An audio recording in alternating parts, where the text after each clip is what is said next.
Πασιλά διώχνει ο Μπιλίσκο, ο Φιλάρης επιμένει, είναι στην επίθεση οι κόντρες στο σούτ του Πασιλά, η προβολή από τον Σνάουτσνερ. Μία ακόμη σέντρα από τον Αλονεύτη, διώχνει ο Κατσαμπής. Έρχεται από πίσω ο Κατσιαρός, δεν βρίσκει το κοντρόλ όπως θα ήθελε, τον έκοψε ο Φορτούζη και ο Λαβάλ για τον Γεωργιάδη. Γεωργιάδης που πέρασε από τον Κατσιαρό και πετάει για τον Φορτούζη. 2 με 2.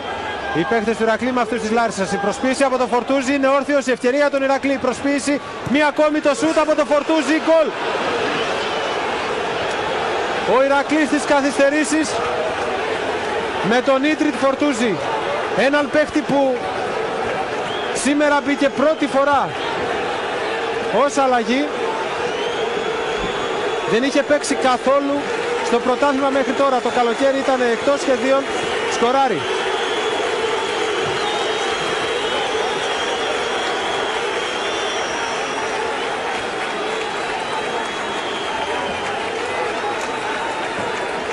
Ξανά η προηγούμενη φάση. Ο Φορτούζη του ζητάει την μπάλα από Αποστόλου. Κρατάει ο Αλβανός. 2 προσποίησεις μέχρι τώρα. Η τρίτη, το πλασέ. Εκεί ο Χριστόπουλος έβγαλε τόσα στο σημερινό παιχνίδι, όμως εδώ ήταν πολύ δύσκολο να αντιδράσει.